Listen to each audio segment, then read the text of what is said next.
ఇవన్నీ జీవితంలో ఒక్కసారైనా చూడాల్సిన దేవాలయం.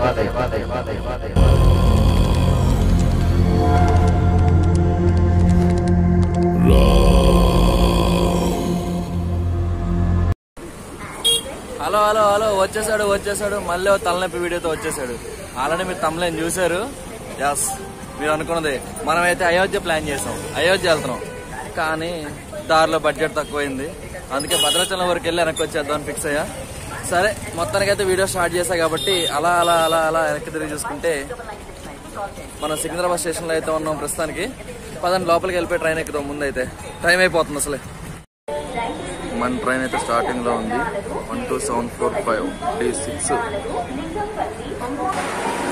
మొత్తానికి అయితే నైట్ టైం రైల్వే స్టేషన్ ఎంత అందంగా ఆడుతూ పాడుతూ ఉంది.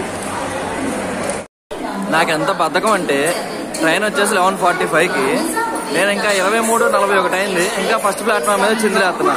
మామూలు బద్ధకం కాదుగా మనకి. మన ట్రైన్ దగ్గరికి అయితే వస్తాం. ఇదే ట్రైన్ మన కాచిగూడ, రేపల్లె, సికింద్రాబాద్, మనుగూరు, ఆ తర్వాత మళ్ళీ కాచిగూడ, వికారాబాద్, రేపల్లె, సికింద్రాబాద్ వరకు నడుస్తుంది.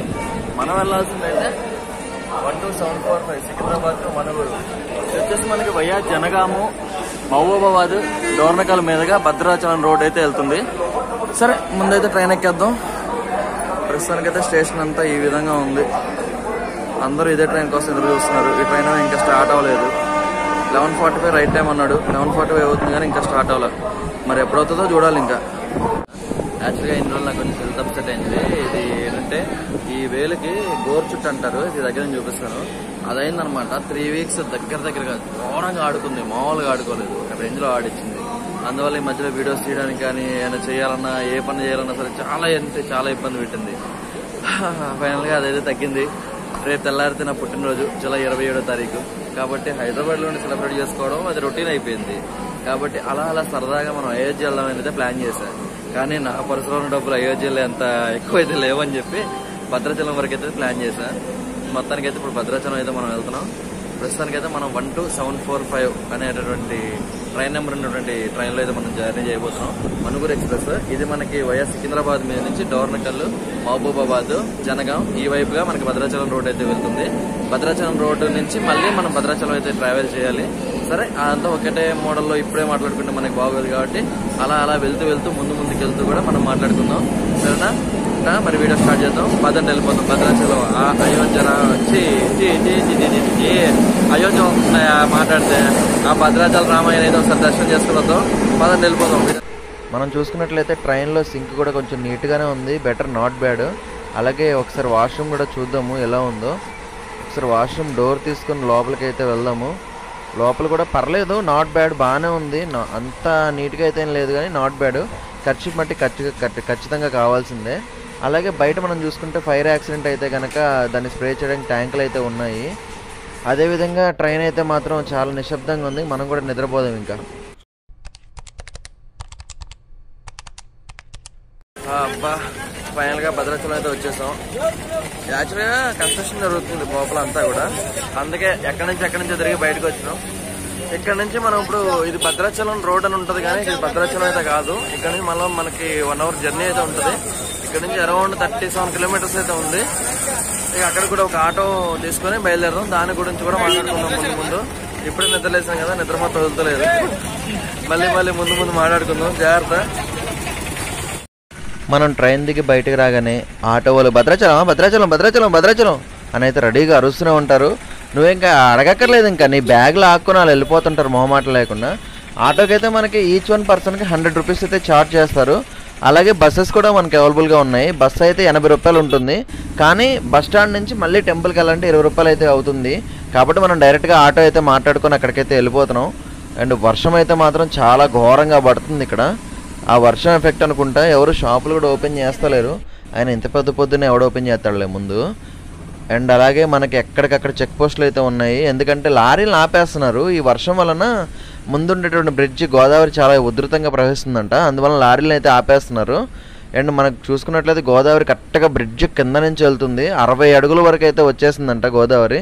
కాబట్టి నాకైతే డౌటే ఈసారి ట్రిప్ ఏమవుద్దో ఏంటి వర్షం వలన, ఈ గోదావరి వలన. మరి ఎక్కడి వరకు అయితే అక్కడి వరకు కవర్ చేద్దాం ప్రస్తుతానికైతే. అలాగే మనం రాగానే ఇక్కడ శ్రీ రామానిలయం సీతానిలయం అని అయితే ఉంటుంది. నేనైతే రామానిలయంలో అయితే రూమ్ బుక్ చేయడం జరిగింది కాబట్టి మనమైతే రామానిలయానికి అయితే వెళ్ళిపోదాము. అండ్ అలాగే మనకి రామానిలయం వచ్చేసి మనకి టెంపుల్ బ్యాక్ సైడే ఉంటుంది. అక్కడ ఎవరిని అడిగినా చెప్తారు. ఆటో అతన్ని రామానిలయం దగ్గర దింపమంటే అతనే దింపుతాడు. ఇక్కడ మనకి చిన్న చిన్న షాపులు అయితే అవైలబుల్గా ఉంటాయి కాబట్టి ఇబ్బంది లేదు. ఒకవేళ మనం బ్రష్ పేస్ట్ అవి మర్చిపోయినా సరే ఎమ్మటే తెచ్చుకోవచ్చు. ఇది మనకి సీతానిలయం యొక్క ఎంట్రన్స్. దాని బ్యాక్ సైడే మనకి రామానిలయం అయితే ఉంది. ఇక్కడ మనకి స్వామివారికి సంబంధించినటువంటి పూజా విధానాల గురించి కానీ ఇక్కడ ఏమేమి ఉన్నాయి, అసలు ఇది ఎవరు కట్టించారు ఏంటనేది అయితే ఫ్లెక్సీల ద్వారా అయితే మనకి పెట్టడం జరిగింది. అలాగే మనకి ఇక్కడ జలప్రసాదం అయితే అవైలబుల్గా ఉంది. వాటర్ కోసం బయటికి వెళ్ళి వాటర్ కొనుక్కోవాల్సిన అవసరం అయితే లేదు. చక్కగా ఇదైతే బాగుంది. అలాగే మనం ఒకసారి చూసుకున్నట్లయితే రిసెప్షన్లో అయితే ప్రస్తుతానికి అయితే ఎవరు లేరు. రూమ్లు అయితే అవైలబుల్గానే ఉన్నాయని ఉంది ఇక్కడ. మరి ఆ పర్సన్ వచ్చేవరకైతే ఎదురు చూద్దాం. రూమ్ తీసుకొని లోపలికి వెళ్ళిన తర్వాత మాట్లాడుకుందాము. అబ్బా, నాకున్నదే 4 గంటలు, అవి కూడా ఈ వర్షాన్ని తడిసిపోయి మొత్తం ఎండిపోయినాయి మొత్తం.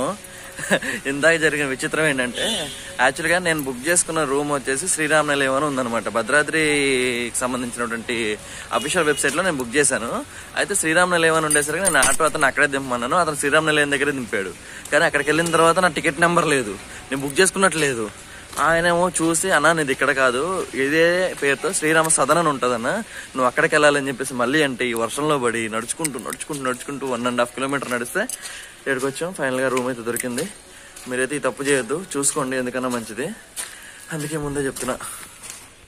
రూమ్కి వచ్చినాం, చూద్దాం రూమ్ లోపల ఎలా ఉందో.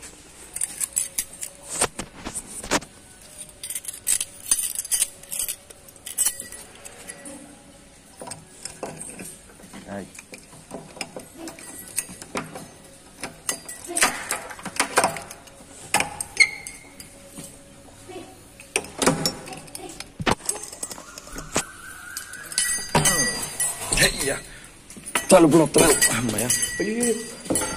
ఓకే, రూమ్ అయితే బాగానే ఉంది అబ్బు, పర్లేదు. లైట్లు ఛార్జింగ్ పెట్టుకోవడానికి ఏమీ వస్తలేవు మరి.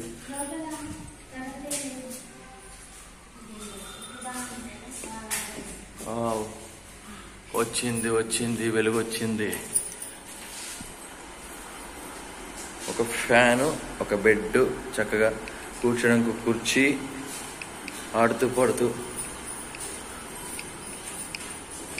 అలా ఇటు సైడ్కి వచ్చేస్తే ఇంకా లైట్ లేదు. అద్దం ఉంది, అద్దం చాలా అందంగా ఉంది. సింక్ కూడా అలానే ఉంది. వాష్రూమ్ పర్లేదు, నాట్ బ్యాడ్.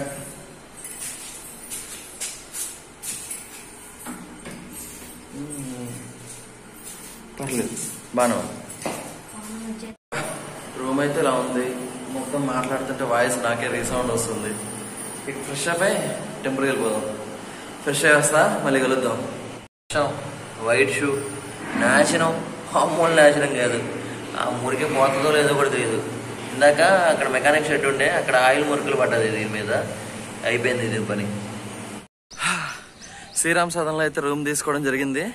యాక్చువల్గా అలా సరదాగా పైకి ఎక్కాను, ఎందుకన్నా అసలు ఎలా ఉంది క్లైమేట్ ఎలా ఉందనేది చూద్దామని. నాకైతే క్లైమేట్ అంటే ఇక్కడ ఒక విచిత్రం కనిపించింది, మీకు కూడా చూపిద్దామని వచ్చాను. చూడండి ఒకసారి ఏముందో. ఇక్కడ శ్రీరామ్ సదన్కి అంతా కూడా సోలార్ సిస్టమ్ ఉంది చక్కగా. దీని కరెంట్ అంతా కూడా సోలార్ ద్వారానే జనరేట్ అవుతుంది. అసలు చాలా బాగుంది ఇది అంతా. మొత్తం కిందంతా తడి వాటర్ని ఎక్కడ జారిపోద్దాం అనిపిస్తుంది. అంతా నాచే ఉంది ఇక్కడ. ఇక్కడ నుంచి ఇక్కడ మొత్తం 5 ప్యానల్స్ ఉన్నాయి, సోలార్ ప్యానల్స్ పెద్దవి. వాటి నుంచి కొంచెం పక్కకు వస్తే మళ్ళీ ఇక్కడ కూడా ఉన్నాయి. 1, 2, 3, 4 ఉన్నాయి ఇక్కడ కూడా. ఇదిగోండి, ఇవన్నీ కూడా ఇంకా కన్స్ట్రక్షన్లో ఉంది. 3rd ఫ్లోర్ కడుతున్నారు, 2nd ఫ్లోర్ కడుతున్నారు, సారీ. ఇదిగోండి, ఇది 1st ఫ్లోర్. అన్నీ కూడా రూమ్సే ఉన్నాయి, ఇంకా ఓపెన్ లేదు. ఇది ఇంకా కన్స్ట్రక్షన్లో ఉందన్నమాట. కానీ క్లైమేట్ అయితే చాలా బాగుంది, అద్భుతంగా ఉంది అసలు. చుట్టూ వ్యూ అయితే ఇంకా అదిరిపోయింది, గ్రీనరీ అంతా కూడా. అసలు ఇది Sriram Sadan back side view అనమాట. అంతా డస్ట్బిన్లా వాడుతున్నారు అనుకో, అది వేరే విషయం. అదేవిధంగా మనం శ్రీరామ్ సదన్ బ్యాక్ సైడ్ చూసుకుంటే ఇక్కడ ఒక సినిమా హాల్ ఉంది, కానీ ఇది ఎప్పుడో పాతబడిపోయినట్లుంది. కానీ ఓపెన్ ఉంటే భలే ఉండేది.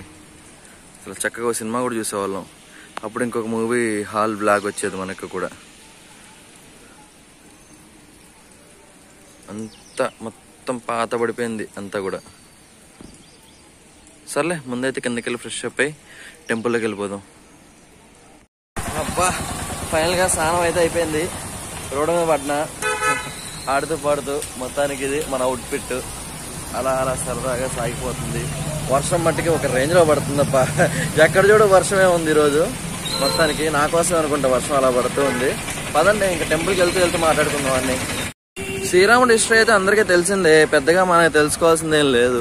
ఆల్రెడీ శ్రీరామదాస్ మూవీ చూస్తే చాలు క్లారిటీ వచ్చేద్ది. రామదాస్ గారు గుడి కట్టించడమే కానీ, రామయ్య గారేమో ఆయన కల్లోకి రావడమే కానీ, ఆయన ఏమో పాపం ఎన్నో ఇబ్బందులు పడ్డం, తర్వాత ఆయనే విడిపించడం అంతా కూడా మనకు తెలిసిన స్టోరీ అనుకో. ఇక్కడ ఇది భలే ఉంది అసలు చూడడానికైతే. మొబైల్లో చిన్నగా కనిపిస్తుంది కానీ చక్కగా ఇక్కడ ఒరిజినల్గా చూస్తే మాత్రం చాలా బాగుంది. పద్మశాలీల కళ్యాణ మండపం అంట. చేసుకుంటే దీని అక్క ఇలాంటి దాంట్లో పెళ్లి చేసుకోవాలి. అది 2వ పెళ్ళైనా పర్లే, 3వ పెళ్ళైనా పర్లే, మామూలుగా ఉండదు. ఫైనల్గా నడుచుకుంటూ టెంపుల్ దగ్గరికి అయితే వచ్చేస్తున్నాం. ఎదురుగా ఉంది చూడండి మన శ్రీరాముల వారి సన్నిధి. మానవ రూపంలో పెట్టి ఒక మనిషి అనేవాడు ఎలా ధర్మంగా బతకాలి అనేది నిరూపించినటువంటి ఏకైక వ్యక్తి. ఈరోజు మనం అయితే ఆయన దర్శనం చేసుకోబోతున్నాం. వెళ్ళిపోదాం పదండి పైకి.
రోడ్ అంతా కూడా బ్లాక్ అయిపోద్దంట ఇక్కడ నేను కనుక్కున్నాను.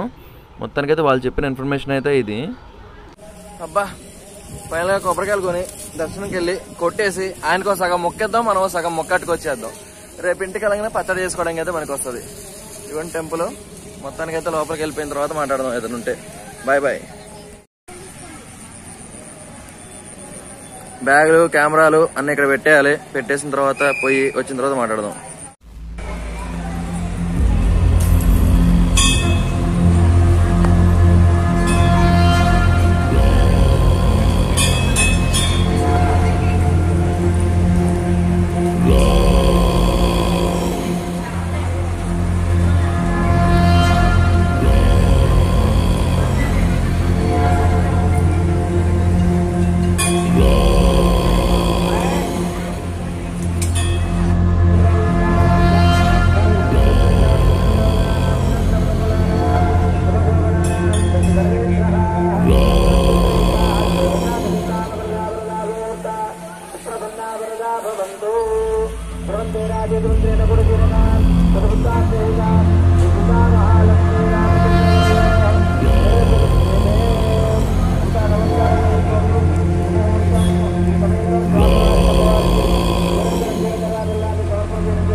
అయితే దగ్గరగా ఉంది. అందువలన మనకి గోదావరి చుట్టుపక్కల ఉన్నటువంటి ప్రాంతాలు అంటే బోగత వాటర్ ఫాల్స్ కానీ, మారేడుమిల్లి కానీ, కిన్నెరసాని అండ్ అలాగే పాపికొండలు, పట్టుసీమ ఈ అంతా కూడా క్లోజ్ చేస్తారు. అండ్ అదీగాక మనకి ఇంకొక దరిద్రపు కొట్టి న్యూస్ ఏంటంటే పర్ణశాలకు వెళ్ళేటటువంటి సౌకర్యం కూడా ఇప్పుడు లేకుండా పోయింది. ఆ రోడ్ కూడా గోదావరి ఫ్లోటింగ్ వలన క్లోజ్ అయిపోయిందంట. అందువలన మనం పర్ణశాల కూడా ఇప్పుడు విజిట్ చేయలేకపోతున్నాం. ప్రస్తుతానికైతే మనం ఈ గోదావరి వలన ఎటు వెళ్ళలేక ఈ దర్శనం చేసుకొని మళ్ళీ మనం రిటర్న్ అయితే అయిపోవాల్సి వస్తుంది. కాబట్టి పర్ణశాల చూడడానికి మళ్ళీ ఇంకొకసారి అయితే రావాలి తప్పకుండా. ఇదిగోండి ఇక్కడ హెచ్చరిక అయితే ఇచ్చారు, గోదావరి ఉధృతంగా ప్రవహిస్తున్నందువలన ప్రజల సందర్శన నిషేధించారంట. అండ్ అలాగే ఇక్కడ మనకి ఆర్మీ వాళ్ళు కూడా దీనికి కాపలాగా అయితే ఉన్నారు. ఎవరైనా లోపలికి వెళ్తే ఒప్పుకోవట్లేదు. అసలు కనీసం ఫోటో తీయడానికి కాదు కదా, కొంచెం వాటర్ తీసి మీద జల్లుకోవడం కూడా అయితే వాళ్ళు పర్మిషన్ అయితే ఇవ్వడం లేదు. అందువల్ల మనం అలా గోదావరిని చూసుకొని మళ్ళీ వెనక్కైతే రిటర్న్ అయిపోవాల్సి వస్తుంది. ఇది మనకి బ్యాడ్ న్యూస్ అనే చెప్పుకోవాలి. భద్రాచలం వరకు వచ్చి రాముల వారు నడిచినటువంటి ప్రాంతమైనటువంటి పర్ణశాలను అయితే మనం చూడకుండానే వెనక్కి తిరిగి వెళ్ళిపోవాల్సి వస్తుంది. ఇది కొంచెం నాకు డిసప్పాయింట్గా అనిపించినా సరే ఇంకా తప్పదు, మరి ఇంకేం చేస్తాం. అందుకే అన్నీ మనం అనుకున్నట్లయితే జరగవు కదా. కొన్నిసార్లు ప్రకృతి వైపరీత్యాలకి ఇబ్బంది పడాల్సి ఉంటుంది, తప్పదు. ఇంకోసారి అయితే మనం పర్ణశాల అయితే ప్లాన్ చేద్దాం. ముందైతే ఇక్కడ ఉన్నటువంటి గోదావరిని చూద్దాము. మనకి 60 అడుగులు అయితే గోదావరి రావడం జరిగింది. చుట్టుపక్కల ఉన్నటువంటి మనం చూస్తున్నట్లయితే కళ్యాణకట్ట, అక్కడ మనకి కేశఖండన అలాంటివన్నీ చేస్తూ ఉంటారు అనమాట. అవన్నీ క్లోజ్ అయిపోయి, అలాగే మొక్కుబళ్ళు తీరుస్తూ ఉంటారు, పిండ ప్రదానాలు చేస్తూ ఉంటారు ఇక్కడ. అది కూడా ఇప్పుడు ఏమీ జరగట్లేదు. ఎక్కడో ఒకరిద్దరు ఎమర్జెన్సీ పర్పస్ చాలా దూరం నుంచి వచ్చిన వారికి మాత్రమే చేసి అక్కడ ఉండేటటువంటి జాలర్లే వాళ్ళ చేతి ద్వారా తీసుకువెళ్ళి దాంట్లో గోదావరిలో అయితే కలపడం జరుగుతుంది. సింగిల్ పర్సన్ అయితే మాత్రం పంపడం లేదు, ఎవరికి అసలు పర్మిషన్ ఇవ్వట్లేదు ఆర్మీ వాళ్ళు. చాలా అంటే చాలా స్ట్రిక్ట్గా ఉన్నారు. గోదావరి అచ్చం మనకు ఫోన్లో చూస్తుంటే కనిపిస్తలేదు, కానీ టు బీ ఫ్రాంక్లీ మాట్లాడితే ఒక సముద్రం ఎలా అయితే అలలు వస్తుందో అదేవిధంగా గోదావరి అయితే రావడం జరుగుతుంది. నేను పచ్చిగా మాట్లాడితే నా జీవితంలో మొట్టమొదటిసారి ఇంత ఎక్కువగా ఉన్నటువంటి గోదావరిని చూడడం అయితే జరుగుతుంది. అబ్బా, ఏదో అనుకుని గోదావరి తిరిగితే ఈ గోదావరి మామూలు వంగట్లేదు. మొత్తం రెండో ప్రమాద హెచ్చరిక అయితే వచ్చేసింది. ఫైనల్గా మనం గోదావరిని చూసుకొని బయటికి రాగానే మనకి చుట్టూ రాములవారి సన్నిధికి ఎదురుగా ఉన్నటువంటి చోట మనకి పాపికొండలు వెళ్ళడానికి, పట్టుసీమ వెళ్ళడానికి బోటు లాడ్జింగ్స్ అయితే ఉంటాయి. మనం ఎక్కడైనా సరే అడిగి మనం బుక్ చేసుకుని వెళ్ళొచ్చు. ఇంకా నేనేం చేస్తున్నానంటే ఇంకా అదంతా ట్రిప్ క్యాన్సిల్ అయిపోయింది కాబట్టి ఇంకా కొంచెం డిసప్పాయింట్మెంట్గానే ఇంకా హైదరాబాద్ అయితే బయలుదేరిపోయాను. అక్కడ నుంచి నేను భద్రాచలం బస్ స్టాప్కి అయితే వచ్చాను. మొత్తం ఫుల్ వర్షం అయితే పడుతూ ఉంది. అందువలన చాలా వరకు రోడ్లు అయితే క్లోజ్ అయిపోయాయి, బస్సులు కూడా క్లోజ్ అయిపోయాయి, ఎక్కువగా తిరగడం లేదు.